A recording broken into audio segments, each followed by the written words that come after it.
It's the Locked On Podcast Network, your team every day. This episode is brought to you by HP. Whenever you do your best thinking, the HP Spectre X360 is ready when inspiration strikes. With power save for battery life and focus mode to multitask, you can do your best thinking whenever and wherever it happens. The HP Spectre X360 2-in-1 convertible PC with Windows 10 saves battery life for whenever an idea hits you. HP Spectre X360, a more thoughtful laptop. Hi, everybody. Dick Vitale. Hey, make sure you listen, man. The Locked On Blue Devils with J.J. Jackson. He's awesome, baby. You are Locked On Blue Devils, your daily podcast on the Duke Blue Devils, part of the Locked On Podcast Network, your team every day. Hello, everybody, and welcome into the Locked On Blue Devils podcast. So excited to have you here with us today. It's a great show. We recap Duke football's win over North Carolina A&T. My name is J.J. Jackson, and I am the host of this podcast, a daily look inside Duke athletics. Be sure to subscribe and follow Locked On Blue Devils for free wherever you get your podcasts. You want to make sure that you don't miss out on any of our excellent shows. Yesterday's show, we had our latest installment of Mailbag Monday. Any questions that you've got, I answer them every few weeks. Send them to me on Twitter. At @LO_Blue Devils is the show account or my account. @JJ_Jackson_. You can also send questions via email, lockedonbluedevils@gmail.com. Also, be sure to leave us a 5-star rating and review on the Apple Podcast platform or wherever you get your podcasts. Those 5-star ratings mean a whole lot to us, and we appreciate them. We give 5-Star Friday shout-outs when you do that. All right, today's show, like I said, we're going to take a look back at Duke's 45-17 win over North Carolina A&T after this quick break. Today's show is brought to you by our friends over at betonline.ag. It is that time of year again, and all eyes are now turning to football as teams are back on the gridiron to start the football season. As always, BetOnline is your number one spot for all the pro and college football action this season. Get all the latest odds, props, and contests, including online's biggest $500,000 NFL mega contest and the world's largest $200,000 NFL Survivor contest, open now at BetOnline. Head to the website and use your mobile device to sign up today to receive your 100% welcome bonus. That's brand new. That is brand new from our friends over at BetOnline. If you use promo code LOCKEDON and sign up today, you receive a 100% welcome bonus. Be sure to take advantage of their opening day super promo and make a bet on Thursday, September 9th's season opener between the Super Bowl champion Tampa Bay Buccaneers and the Dallas Cowboys. And if you lose, your wager will be refunded up to $25 for new customers only when signing up and using the promo code NFL100. BetOnline is the fastest and easiest way to bet on all of your favorite sports, from football, basketball, boxing, right to your favorite Vegas casino games. Don't wait and take advantage of all these great offers available for the 2021 season. BetOnline, your online sportsbook experts. Remember to use promo code LOCKEDON.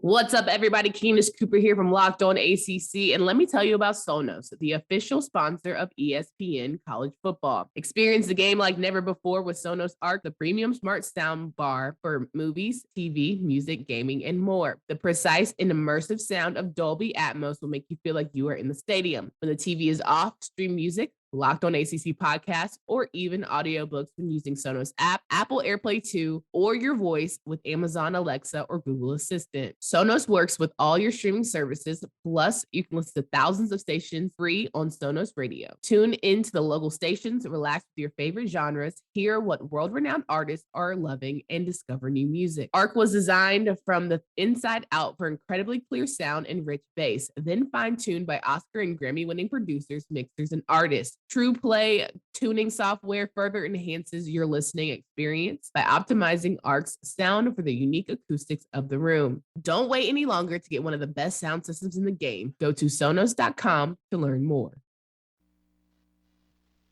Let's get going here today on Locked On Blue Devils. Duke football, a 45-17 win. this past Friday night over North Carolina A&T. Let's listen to the highlights. Matt Berry on the call for ESPN and the ACC Network. We've descended upon Durham, North Carolina, Wallace Wade Stadium, and Duke trying to bounce back after week 1 against North Carolina A&T. Should be plenty of pyrotechnics on the football field tonight. 3rd and goal. Affidi's going to take it himself. Can he get the push? Score it. Touchdown, North Carolina A&T. Bring it up 2nd and 11. Holbert quickly to Durant. Has space and some blocks. This time. And Mateo Durant out of the backfield could do a little bit of everything. Durant comes off the tackle. There goes Mateo Durant. Duke answers. Touchdown, Blue Devils. Devin Harrell missed the tackle. Mateo Durant made him pay 19 yards for the score. And that's what you want to see from your best player. He has to play that way for you to win ball games. No different here. How about a little surprise onside, Matt? Looks like they get it. It's a scrum. What a call by Cutcliffe. Holberg looks over the middle, has a man over the middle. It is caught in a big game. Jalen Calhoun gets it inside the 2-yard line. Here's that tempo. There's Mateo Durant, ball over, and just like that. And Affidi's going to keep it himself. How about it? Kingsley Affidi. During the commercial break, my partner said, run the quarterback. Duke is moving. Clock starts. 1 timeout remaining, down to 10 seconds. Holberg over the middle. Again, Calhoun. Can he get in? It's down to 5 seconds. Holberg out of the shotgun. Give it to Durant, and he gets in. 1st and 10, as you said, 29-yard line. Mateo Durant the fake. Holberg going to look deep, going to go for the end zone, and it's caught. What a catch. Gunnar Holberg's going to say, you know what, I'll do it myself. Gain of 4. They're doing that offensive line rotation. They put up 8 of them. Gunnar Holberg looks left. How about that? What a catch by Jake Bobo. Jordan Waters now in the backfield for Duke. 1st and goal, the fake to Waters. Holberg going to run it. He's got space. Gunnar Holberg. Touchdown, Duke. Jordan Moore's in at quarterback now while Holberg gets the hat figured out. He's a guy that they love with his running ability, and you see why. How about that? 1 play, 1 run, 1 touchdown. Jordan Moore, you're 3 injuries away from starting week 1 of the NFL. No question about it. In the NFL, big hit right there. In the NFL, the best ability is availability. That'll be it for David Cutcliffe of Duke. Came out here tonight against North Carolina A&T. Wanted to get a win in game 2, and they did so. Great stuff. Love this Duke football team. Gunnar Holberg, 20 of 27 for 270 yards, 2 rushing touchdowns. No turnovers for Duke. That's a big difference in between week 1 and week 2. It wasn't pretty always, however, as Duke was losing 7-0 at the end of the first quarter. They were winning 21-14 at halftime as they scored with less than 10 seconds to play in that first half. They had a sneaky onside kick that Charlie Ham, the kicker, was able to get out and recover, which was awesome. Luka Diamond, the backup quarterback, got to play for Duke as well. He was 1 of 1 for 17 yards. And then another backup quarterback, the true freshman, Jordan Moore, out of Sykesville, Maryland, had his first rushing touchdown of his Duke career in mop-up duty. You heard that highlight a moment ago. He also finished 1 of 4 passing for -4 yards. Mateo Durant, 15 carries, 41 yards, so way less productive in the yards department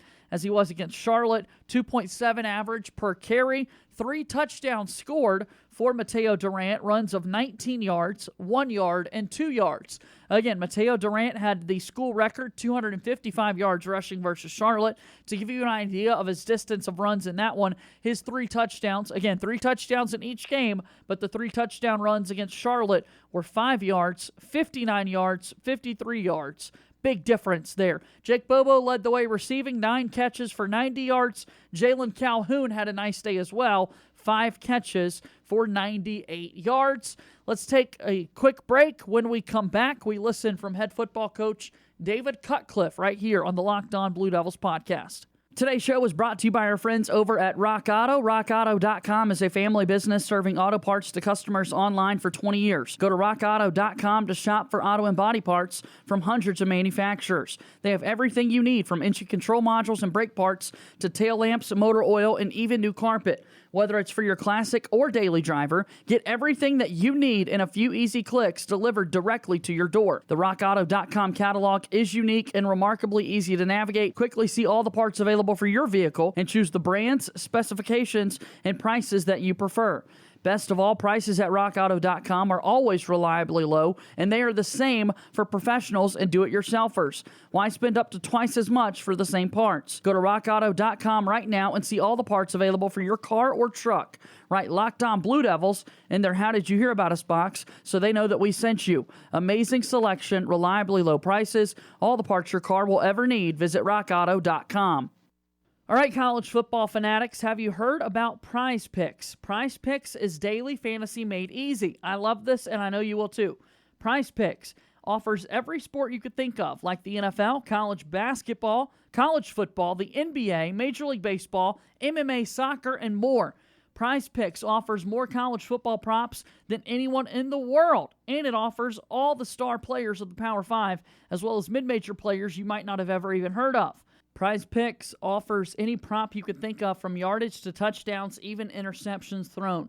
It allows mixed sport entries. For example, you could take the over on LeBron James combined points with the under of Patrick Mahomes in the exact same entry. Use the award-winning app on both the App Store and Google Play. Entries can be made in 60 seconds or less. It really is that easy. Prize Picks is safe and offers fast withdrawals. Don't hesitate. Check out prizepicks.com or go to your app store and download the app today. Prize Picks is daily fantasy made easy. Welcome back into the Locked On Blue Devils podcast. My name is JJ Jackson, and I am the host. It is time for us to take a listen to what David Cutcliffe, the head football coach for Duke, had to say after the Blue Devils' 45-17 victory. The first thing I think that's very evident is I was really pleased with the second half, that I thought we played at a higher intensity level. Certainly we got better defensively. It was a much better half. Third downs, 1 of 7, and getting ourselves off the field, but I thought we tackled better and we had just more intention.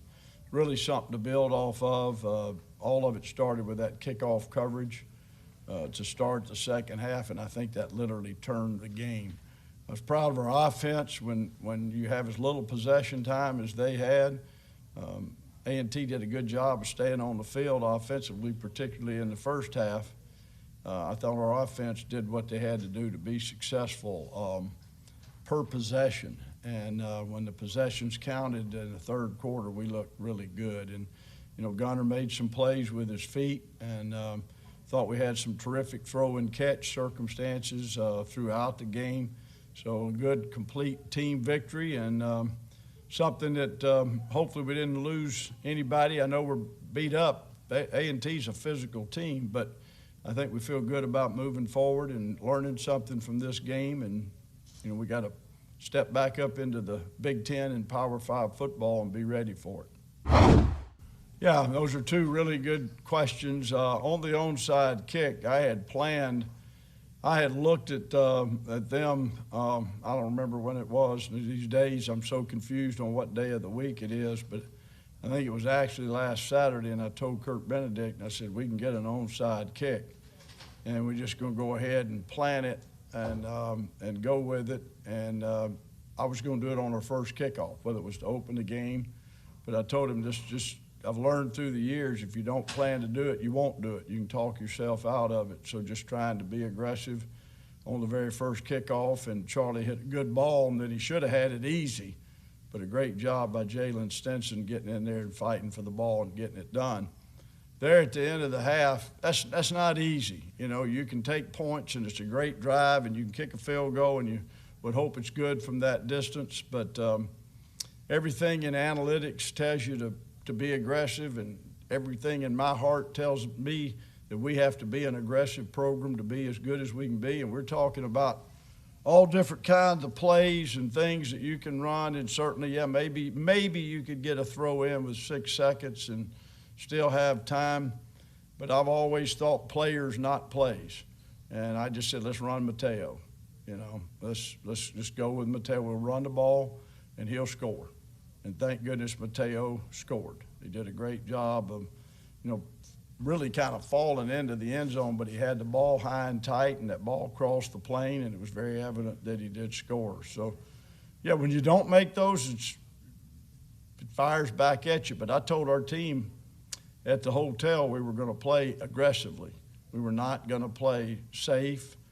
We were not going to play soft, and I wanted them to display that. And I thought we got more aggressive as a football team. They did. Our players did in the second half.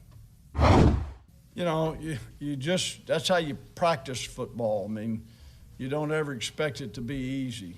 You challenge your team all the time.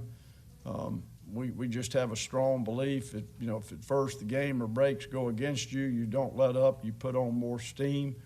You have a tough-minded mentality.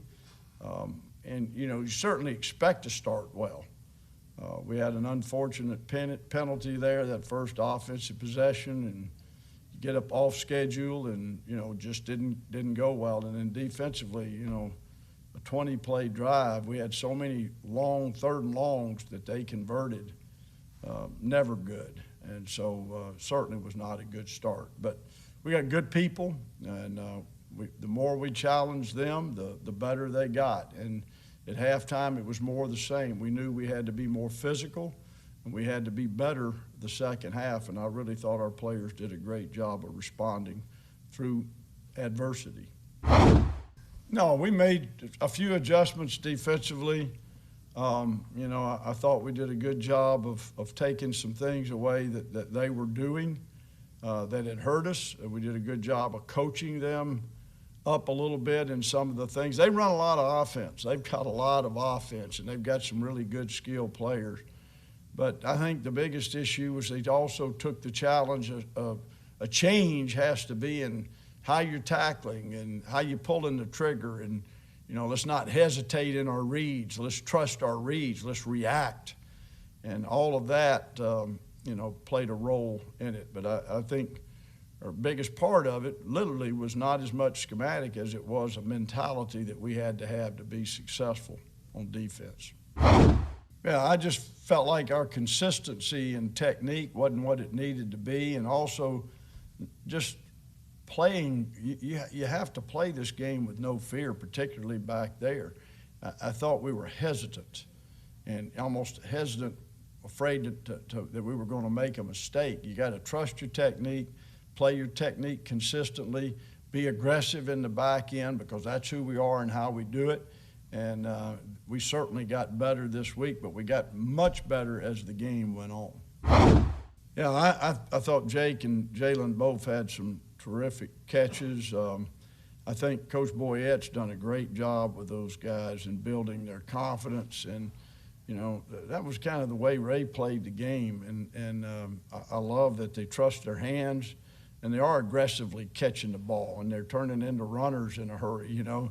I think he may coach them a little bit like running backs after they catch it at times, and it's fun to watch them work. And that receiving core is going to continue to get better. We got some good players there, and I think we're deep there, and I want to see us go to a whole nother level because I know we can.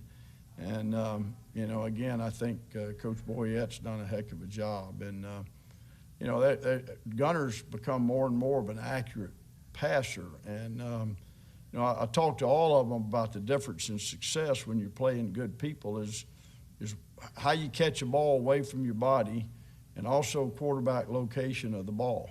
And we're seeing more of that in practice. And that's what it takes to be successful against good teams. And you got to work at it. And I think we're doing a better job of that than we've done the last few years. Yeah, I think, you know, what we're doing with our offense and our ability to play fast is going to potentially wear on a lot of people. I think we're really still in the process of learning more about who we are and what we can do best and how we can do it. And, you know, but tempo is never easy on a defense. You could see in the midst of any drive, their guys were getting fatigued, and we were pretty darn relentless. And the conditioning level of what we're doing at practice has to be terrific.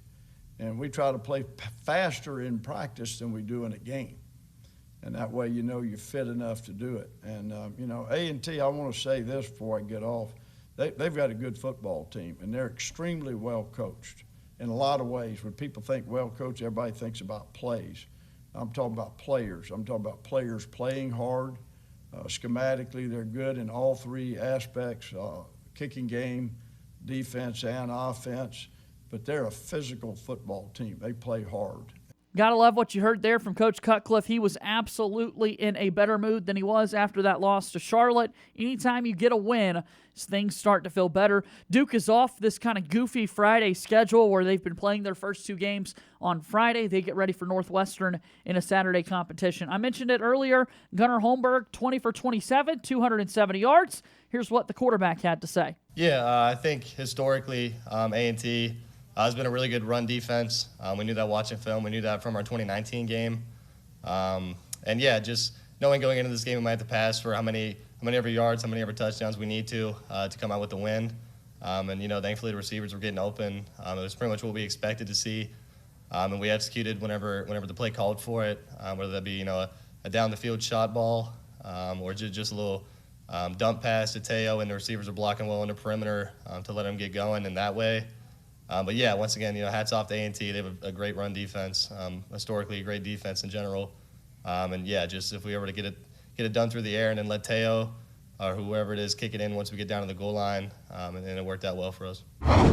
Yeah, I didn't even really know we were going to do an onside kick until we did it. I guess that was something they had talked about in their special teams meetings all week.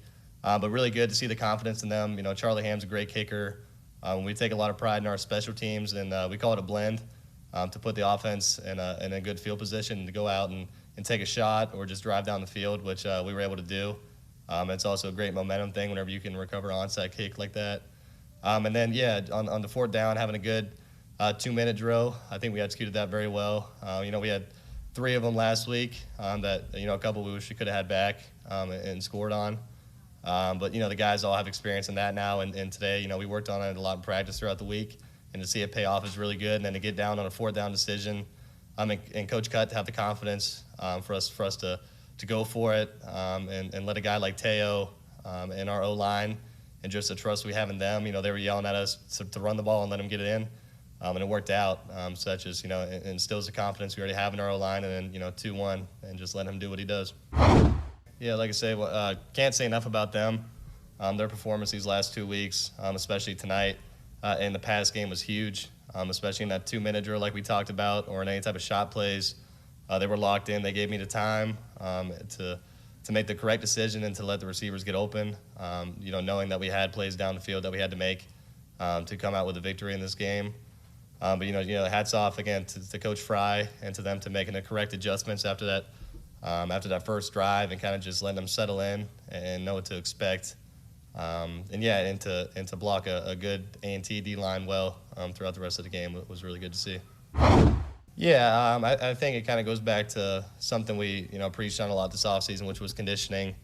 And, you know, once again, hats off to A&T for that offensive drive they had to take away pretty much our whole first quarter. And, yeah, I mean, that's tiring on a defense.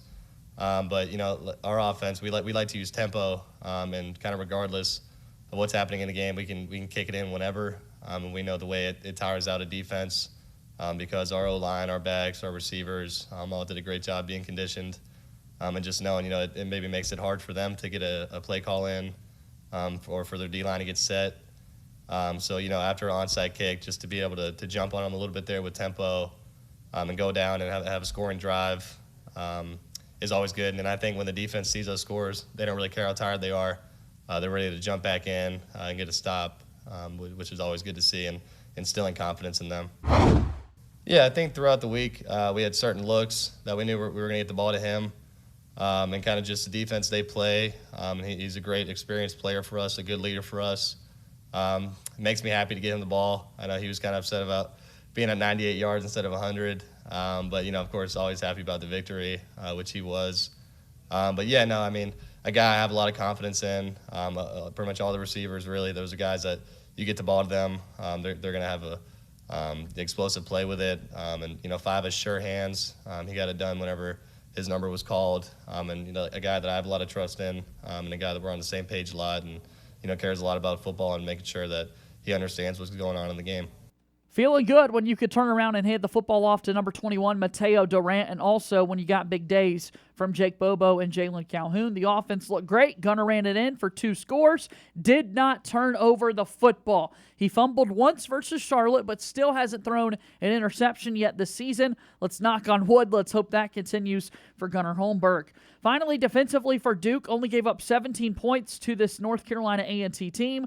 Dorian Mossey had 9 tackles for Duke. That'd be pretty impressive. However, Shaka Hayward had 16. The star linebacker for Duke, 16 tackles for the defense. Let's listen. Yeah, coaches did in. They did a good job of telling us what we were having troubles with, and we came out did a good job as a defense coming out in the second half and putting an end to that. And also that's just us on defense trusting each other, playing fast, and filling our gaps. Yeah, it definitely feels great. That's what we're aiming for. That's what we've been working so hard for. Excited to keep it rolling. Yeah, they did a good job for that first drive, moving the ball down the field. But I was just on our end, we got to be better tacklers, just better tacklers. Yeah, I would say tackling was definitely a big emphasis after the Charlotte game and going into this game. And I feel like we improved on that a lot in the second half. Of course, we know there's still room to improve on defense. We got to keep flying to the ball, keep playing fast, and just play like we know how to play. Dude plays with so much emotion, passion. Feels like he's a good trash talker out there on the football field. I love his swagger. Shaka Hayward, 16 tackles in the win for Duke over North Carolina A&T. Absolutely outstanding stuff. That's going to wrap up today's show. Duke football, a winner, 45-17 over North Carolina A&T. Good to go back and listen to those highlights to let you hear how the plays turned out. The offense did much better job. The defense was much more improved as well. That was kind of the biggest adjustment I noticed from week 1 to week 2. Got off to a slower start, but after that halftime break, they knew, okay, we've got to play better than this. Got to improve, and they did just that. So kudos to the Duke football team. Coming up throughout the week, we get you ready for Duke and Northwestern coming up this weekend. That's going to do it for today's show. Make sure you go ahead and follow us on Twitter at @LO_Blue Devils. Follow me on Twitter @_JJ_Jackson_. Make sure you also check out Locked On Bets, as betting on college football doesn't have to be a guessing game. If you listen to Locked On Bets podcast, hosted by your boy Q and handicapping expert Lee Sterling, get daily picks, blowout specials, wrong team favorite picks, and Lee Sterling's lock of the day. Follow the Locked On Bets podcast, brought to you by betonline.ag, wherever you get your podcasts. That does it for today's show. As always, go Duke. I'll talk to you tomorrow. My name is JJ Jackson. Thank you and good day.